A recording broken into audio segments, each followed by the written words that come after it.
यहाँ बड़ी संख्या में पहुंचे मेरी माँ बहनों को भी, छोटी बच्चों को भी बहुत बहुत धन्यवाद करना चाहता हूँ और दिल से उनका स्वागत भी करना चाहता हूँ। जो मेरी बहनें और हमारी बच्ची और हमारी माँ यहाँ बैठी है, हमारे वॉलंटियर फोर्स के साथियों का भी मैं धन्यवाद करना चाहता हूँ। और जो वॉलंटियर बहनें आज हमारी हैं यहाँ, जो नीली और सफेद साड़ी पहनकर जो मोर्चा संभाले हुए सारी वॉलंटियर बहनों को भी बहुत बहुत धन्यवाद देना चाहता हूँ। और मैं दिल से धन्यवाद देना चाहता हूँ पुलिस के भाइयों का और हमारी पुलिस की बहनों का कि वो भी बहुत मजबूती से मोर्चा लेके गर्मी में अपनी ड्यूटी का निर्वहन कर रही है। प्यारे साथियों, मैं महामानव तथागत बुद्ध से लेकर जगत गुरु सतगुरु रविदास जी, गुरु नानक जी, गुरु कबीर जी, गुरु वाल्मीकि जी, गुरु घासीदास जी, नारायण गुरु, तमाम उन महापुरुषों का, संत गाडगे जी महाराज, उन तमाम महापुरुषों को श्रद्धांजलि आदरांजलि अर्पित करना चाहता हूं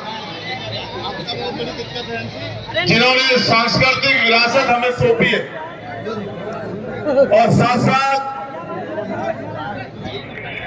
गुलाम भारत में और आजाद भारत में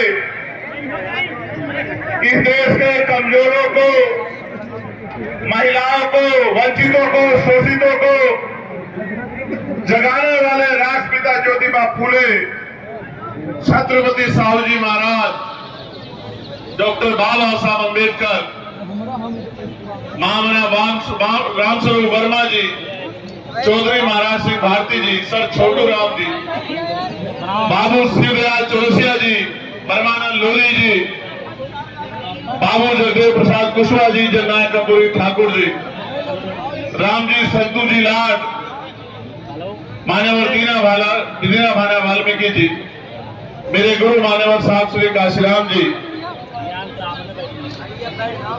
माँ सावित्रीबाई फूले जी, माँ अवंतिकाबाई लोधी जी, माँ झलकारीबाई कोरी जी, माँ अहिल्याबाई होलकर जी,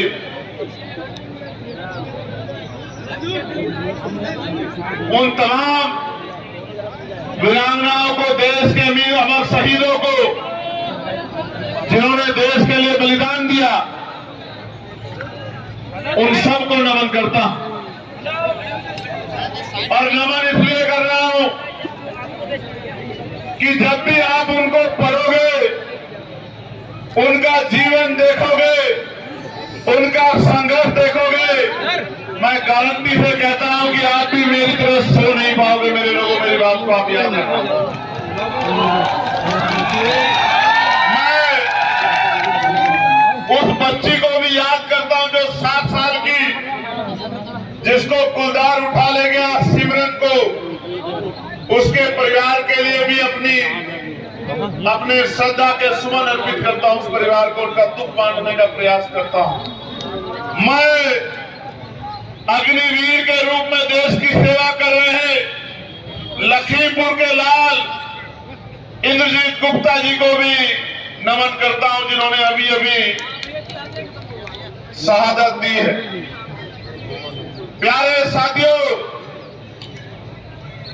आज लखीमपुर की इस क्रांतिकारी धरा पर जब मुझे आपके बीच आने का मौका मिला है और आप इतनी बड़ी संख्या में अपना प्यार और आशीर्वाद देने के लिए आए हैं, तो अगले 40, 50, 60 मिनट मैं आपसे अपने दिल की बात रखूंगा और मैं आशा उम्मीद करूंगा नौजवानों से, मेरी माओं से, बहनों से, बड़े बुजुर्गों से, इस मंच पर बैठे हर एक व्यक्ति से कि वो आने आज के बाद, यहां से जाने के बाद चैन से नहीं बैठेगा, वो गुलामी को समझेगा और गुलामी की बेड़ियों को काटने के लिए संघर्ष करेगा। प्यारे साथियों, मैं यहाँ के प्रशासन का भी धन्यवाद करूंगा, जिन्होंने कल रात तमाम हाय हल्ला होने के बाद हमें परमिशन दी मैं उनका दिल की गहराइयों से स्वागत करता हूं कि वो सत्ता के आगे इतने नतमस्तक है कि जो रैली कल होने वाली है उसकी परमिशन को रात को 7 बजे तक दबा के रखते हैं। मैं उनका बहुत बहुत धन्यवाद करता हूं और मैं उन तमाम अधिकारियों को ये कहना चाहता हूं कि हमेशा आजाद समाज पार्टी इस हालात में नहीं रहेगी। मेरी बात को आप याद रखना। और हमेशा जिनको जो आज आपके दफ्तरों में परमिशन लेके आंख में आंसू लेके घूम रहे हैं कि हमें परमिशन दे दो, परमिशन दे दो, वो भी हमेशा इस हालात में नहीं रहेंगे। एक दिन आएगा कि जब उनकी गाड़ी रुका करेगी तो आप उनके सम्मान में अपने दफ्तर के बाहर खड़े हुआ करोगे। मेरी बात को प्यारे साथियों, हालात बदल जाएंगे, माहौल बदल जाएगा। अगर आप बदल जाओ और बदलाव की ठान लो तो उत्तर प्रदेश का मिजाज बदल जाएगा। मेरी बात मैं आज सुबह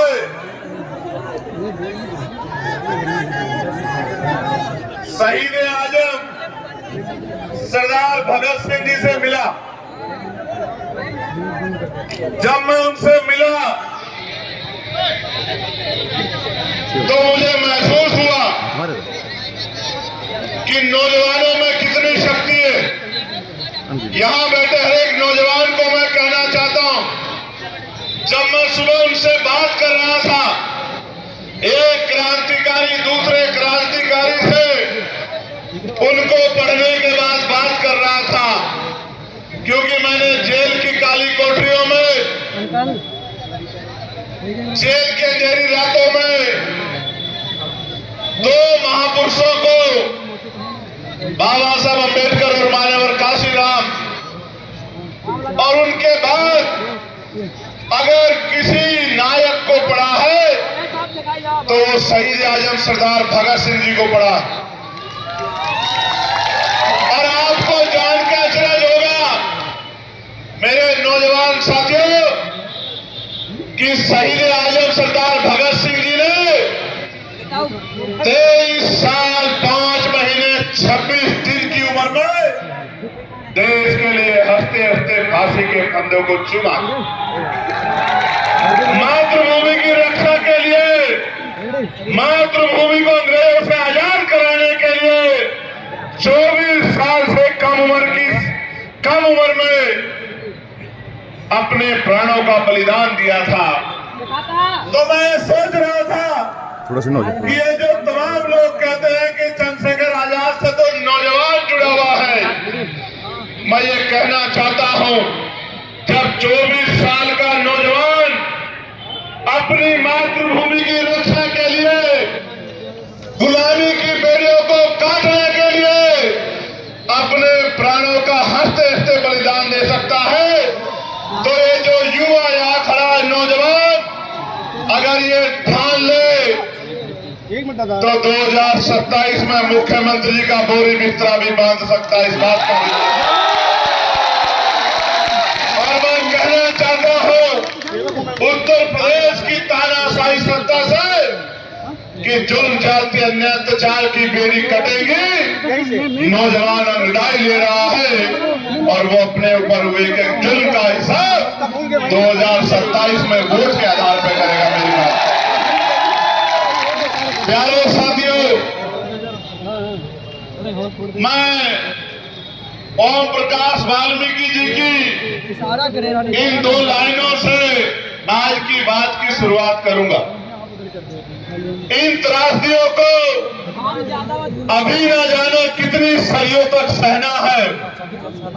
इन त्रासदियों अभी न जाने कितनी सदी तक सहना है। होना रखिए, वे तुम्हें जीने नहीं देंगे, तुम्हें मरने नहीं देंगे। मेरी बात का प्यारे साथियों, जब आप घसे मोटरसाइकिल पे, 4 पहिए की गाड़ी पे, पैदल जब घर निकले होंगे इस उम्मीद से कि हमें रैली में जाके कार्यक्रम को सफल बनाना है, आपके मन में जो भाव है उन भाव का कोई तोड़ नहीं है, उसकी कोई कीमत नहीं है। अब तो हम पे जिम्मेदारी है कि जो वादा हम आज आपसे करेंगे, मैं गारंटी देके कहता हूं, राजकाज बनने दीजिए। साल भर बाद एक एक बात को चेक कीजिएगा पॉइंट के साथ, जो वादा आपसे करेंगे उसको पूरा करके देंगे। मेरी बात को आप याद रखें।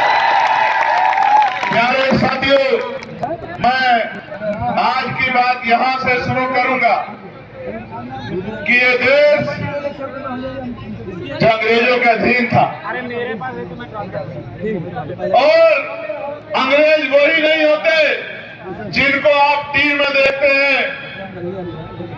आज भी अंग्रेजों जैसा व्यवहार इस देश के किसानों, मजदूरों, गरीबों, बच्चों, बच्चियों, तमाम वंचित वर्गों के साथ किया जा रहा है। आपको याद है, मैं लखीमपुर एक बार पहले भी आया था। याद है नहीं याद है बताओ? याद है। कहाँ आया था? ये नहीं दुनिया वेरी गुड।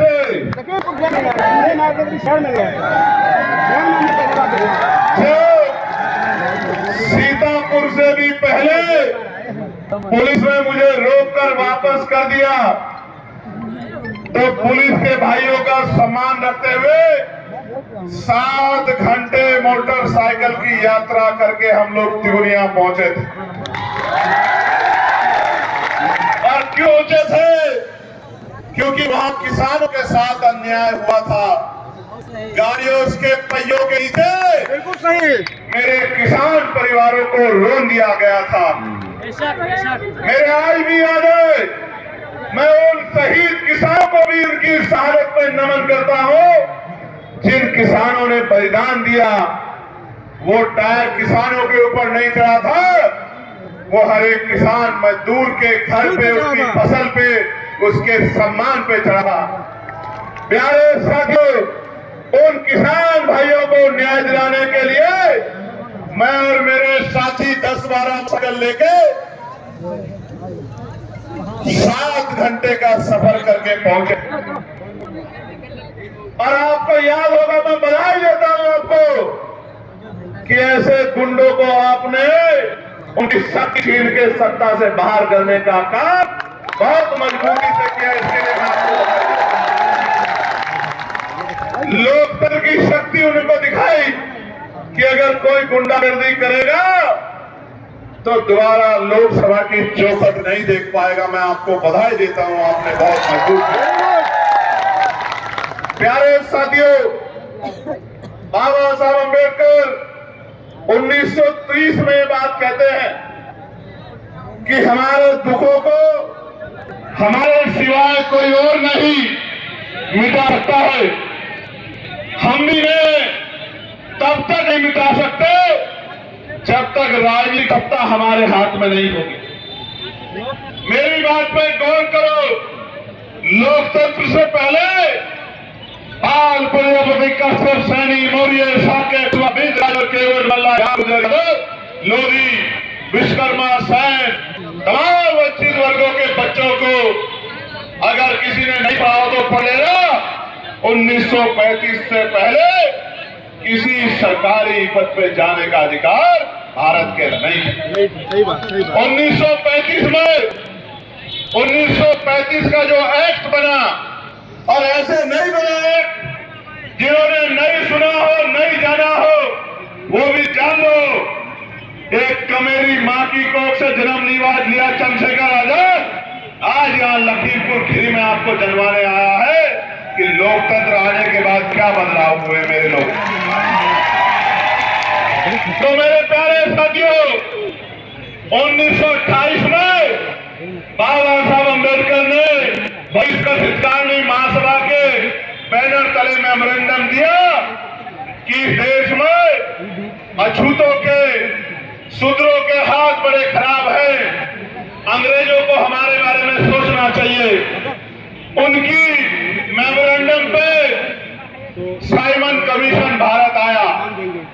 नौजवानों को पढ़ना होगा, अगर लड़ना है तो पढ़ना होगा, और अगर जीतना है तो पढ़ के संघर्ष करना पड़ेगा मेरे नौजवान साथियों। 1929 में साइमन कमीशन ने जो सर्वे किया, 1929 में जो अपनी लड़ाई खुद नहीं लड़ सकता उसकी लड़ाई कोई नहीं लड़ सकता। लड़ने से अच्छा है लड़ो, और तब तक लड़ो तब तक आप क्या तो हार ना जाओ या जीत ना जाओ। तब वेरी गुड। आजाद भाई जिंदाबाद जिंदाबाद। 30 में साइमन कमीशन ने रिपोर्ट दी और 1930 में ही गोलमेज कॉन्फ्रेंस हुई।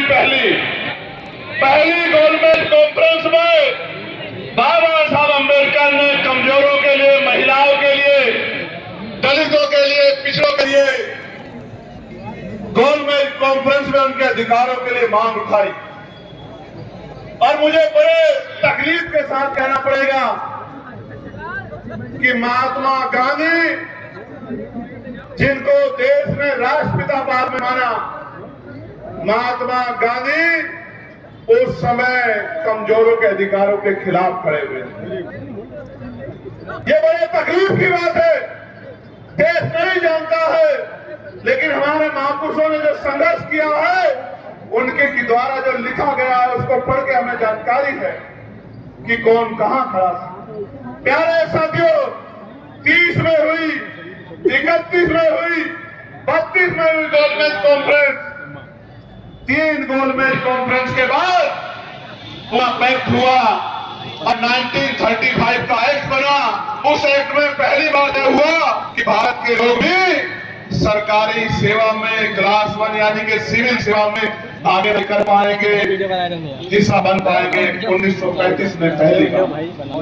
प्यारे साथियों, आजादी मांगने से नहीं मिली, आजादी भीख नहीं है, आजादी करोड़ों लोगों के संघर्ष से जो शक्ति पैदा हुई उस शक्ति का परिणाम है आजादी।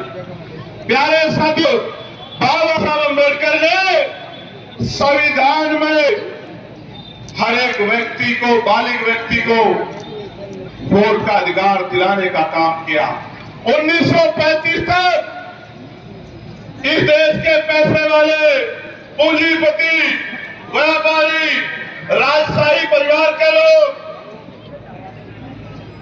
जमींदार, बड़े बड़े टैक्स देने वाले बहुत पढ़े लिखे लोग वोट करते थे, जिनकी सारी संख्या 10% की देश की आबादी की। कितने परसेंट? जोर से बताओ, कितने परसेंट? 10%।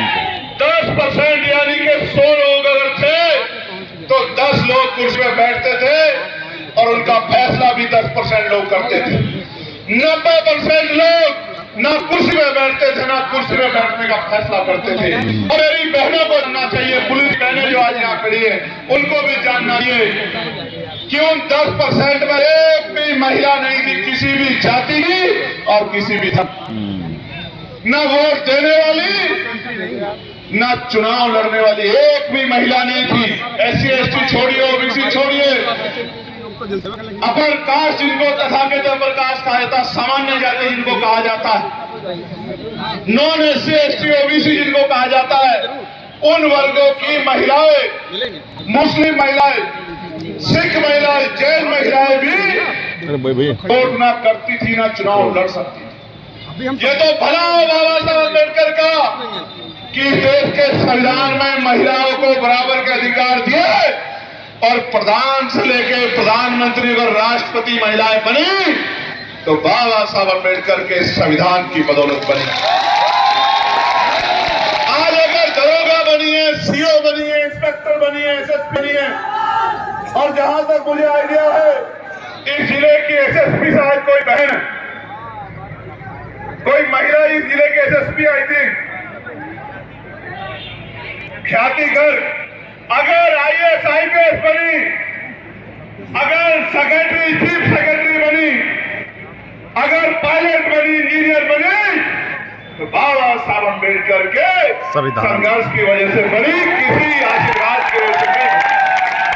तो प्यारे साथियों, ये जो वोट का अधिकार आपको दिलाया था, इसके बारे में आपको बताना चाहता हूं।